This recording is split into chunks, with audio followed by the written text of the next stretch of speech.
ಹಿರಿಯೂರು ತಾಲೂಕು ಸಮಸ್ತ ಜನತೆ ನಮಸ್ಕಾರ. ನಾವು ಕಾಂಗ್ರೆಸ್ ಕಿಸಾನ್ ಸೆಲ್ ಘಟಕದ ಎಲ್ಲ ಪದಾಧಿಕಾರಿಗಳು ಈ ಕೆಟಿ ತಿಪ್ಪೇಸ್ವಾಮಿಯವರಿಗೆ ಅಂತ ಹೇಳಕ್ ಇಷ್ಟಪಡ್ತೀವಿ ಅಂದ್ರೆ, ನೀವು ಮೊನ್ನೆ 19ನೇ ತಾರೀಕು ಒಂದು ವಿಡಿಯೋ ಮಾಡಿರ್ತೀರಿ. ಏನಂತಂದ್ರೆ, ನಾಲ್ವಡಿ ಕೃಷ್ಣರಾಜ ಒಡೆಯರ ಹೆಸರಿಡಬೇಕು, ಅವ್ರ ಕಂಚಿನ ಪುತ್ಥಳಿ ಮಾಡಬೇಕು ಅಂತೇಳಿ. ನೀವು ಹೇಳೋದು ವಿಡಿಯೋ ಮಾಡೋದಕ್ಕಿಂತ ಮುಂಚೆನೆ ನಮ್ಮ ಡಿ ಸುಧಾಕರ್ ಸಾಹೇಬರು 7ನೇ ತಾರೀಕು ನಗರಸಭೆ ಉದ್ಯಾನವನ ಶಂಕುಸ್ಥಾಪನೆಗೆ ಬಂದಂತ ಸಂದರ್ಭದಲ್ಲಿ ನಗರಸಭೆಯಲ್ಲಿ ಸೂಚನೆ ನೀಡಿದ್ದಾರೆ. ಅದಕ್ಕೆ ನಮ್ಮ ಹತ್ರ ಪ್ರೂಫ್ ಇದೆ. ಅದಕ್ಕೆ ಅನುಗುಣವಾಗಿ 12ನೇ ತಾರೀಕು ಬಾಲಕೃಷ್ಣ ಅವರ ಅಧ್ಯಕ್ಷತೆಯಲ್ಲಿ ನಗರಸಭೆಯಲ್ಲಿ ರೆಸಲ್ಯೂಷನ್ ಪಾಸ್ ಆಗಿದೆ. ಏನಂತ, ನಗರಸಭೆ ಒಂದು ಆವರಣದಲ್ಲಿ ನಾಲ್ವಡಿ ಕೃಷ್ಣರಾಜ ಕಂಚಿನ ಪುತ್ಥಳಿ ಇಟ್ಟು ಗಾಂಧಿ ಸರ್ಕಲ್ ಇಂದ ರಜಿತ ಹೋಟೆಲ್ವರೆಗೂ ಮುಖ್ಯ ರಸ್ತೆನ ನಾಲ್ವಡಿ ಕೃಷ್ಣರಾಜ ಒಡೆಯರ ಹೆಸರಿಗೆ ಆ ರೋಡ್ಗೆ ಹೆಸರಿಡಬೇಕು ಅಂತೇಳಿ ಅದು ರೆಸಲ್ಯೂಷನ್ ಪಾಸ್ ಮಾಡಿದ್ದಾರೆ. ಈ ವಿಚಾರ ಎಲ್ಲ ತಿಳಿದು ನೀವು 19ನೇ ತಾರೀಕು ಒಂದು ವಿಡಿಯೋ ಮಾಡಿರ್ತೀರ, ನಾನು ಸ್ಟ್ರೈಕ್ ಮಾಡ್ತೀನಿ ಅಂತೇಳಿ. ಏನಕ್ಕೆ ನೀವು ಸ್ಟ್ರೈಕ್ ಮಾಡ್ತೀರಾ ಅನ್ನೋದು ಅವ್ರಿಗೆ ಅರ್ಥ ಆಗ್ತಿಲ್ಲ. ನೀವು ಮುಂಚೆಯಿಂದ ನಾವು ನಿಮ್ಮನ್ನ ಅಬ್ಸರ್ವ್ ಮಾಡ್ತಾ ಇದ್ದೀವಿ ತಿಪ್ಪೇಸ್ವಾಮಿ ಅವರೇ. ನಮ್ಮ ಸುಧಾಕರ್ ಸಾಹೇಬರು ಯಾವ್ಯಾವ ಕೆಲಸನ ಮಾಡಿರ್ತಾರೋ ಆ ಮಾಡಿರೋಂಥ ಕೆಲಸಗಳನ್ನ ಮುಂಚೆ ತಿಳ್ಕೊಂಡು ನಮ್ಮ ಜನಗಳನ್ನೆಲ್ಲ ದಿಕ್ತಪ್ಪಿಸಿ ಆಮೇಲೆ ಸ್ಟ್ರೈಕು ಅದು ಇದು ಅಂತ ಮಾಡ್ಕೊಂಡು ನಾನ್ ಮಾಡಿಸ್ತೆ ಅಂತ ನೀವೊಂದು ಹೆಸರು ತರೋಕ್ಕೋಸ್ಕರ ಇಂಥ ಕೀಳು ಬುದ್ಧಿನ ಹುಡುಕೊಂಡಿದ್ದೀರಾ ಅಂತ ನಾನು ನಿಮ್ಗೆ ಹೇಳಕ್ ಇಷ್ಟಪಡ್ತೀನಿ. ದಯವಿಟ್ಟು ಇದನ್ನ ಸ್ಟಾಪ್ ಮಾಡಿ.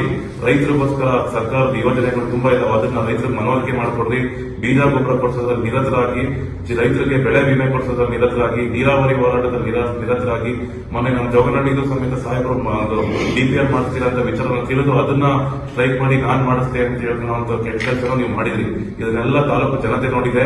ದಯವಿಟ್ಟು ಈ ಮುಂದಕ್ಕೆ ಯಾವುದೇ ರೀತಿ ಯಾರನ್ನೂ ದಿಕ್ತಪ್ಪಿಸ್ದಾಗೆ ರೈತರಿಗೆ ಒಳ್ಳೆಯ ಕೆಲಸ ಮಾಡೋದನ್ನ ನೀವು ಮುಂದುವರಿಸ್ಕೊಂಡು ಹೋಗಿ. ಈ ತರ ಕೆಟ್ಟ ಕೆಲಸನ ಫಸ್ಟ್ ಬಿಡಬೇಕು ಅಂತ ತಮ್ಮಲ್ಲಿ ಕೇಳ್ಕೊಂತಿದ್ದೀವಿ. ಕೆಟಿ ತಿಪ್ಪೇಸ್ವಾಮಿ ಅವರೇ, ಜೈ ಜವಾನ್ ಜೈ ಕಿಸಾನ್.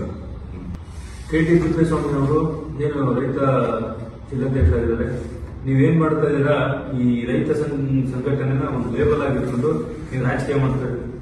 ನೀವು ರೈತರ ಸಂಘದ ಜಿಲ್ಲಾಧ್ಯಕ್ಷರಾದರು ರೈತರ ಪರವಾಗಿ ಕ್ಷೇತ್ರದ ಜನತೆ ಒಳ್ಳೆಯದನ್ನ ಮತ್ತು ಆಮೇಲೆ ರೈತರಿಗೆ ಒಳ್ಳೆ ಕಾರ್ಯಗಳನ್ನ, ಈ ಸರ್ಕಾರದಲ್ಲಿರ್ತಕ್ಕಂಥ ಕೆಲವು ಸೌಕರ್ಯಗಳನ್ನ ನೀವು ಒದಗಿಸಿಕೊಡೋದ್ರ ಪರವಾಗಿ ನೀವು ನಿಂತ್ಕೊಳ್ಬಹುದು.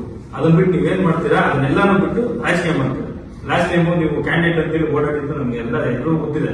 ನೀವು ಆ ಅಧಿಕಾರದ ಆಶೆ ಪಡೆಯೋದಕ್ಕೋಸ್ಕರ ಇಲ್ಲ ಇನ್ನೇನೋ ಅಧಿಕಾರನ ಪಡ್ಕೊಳ್ಳೋದಕ್ಕೋಸ್ಕರ ಅದನ್ನೇ ತೆರೆ ಇಟ್ಕೊಂಡು ಸಂಘಟನೆ ಹೆಸರಲ್ಲಿ ದಯವಿಟ್ಟು ರಾಜಕೀಯ ಮಾಡ್ಬೇಕು. ನಿಮ್ಗೆ ರಾಜಕೀಯ ಮಾಡ್ಬೇಕು ಅನ್ನೋದಾದ್ರೆ ಸಂಘಟನೆ ಬಿಟ್ಟು ರಾಜಕೀಯ ಇಷ್ಟು ನಾನು ಹೇಳ್ತೀನಿ.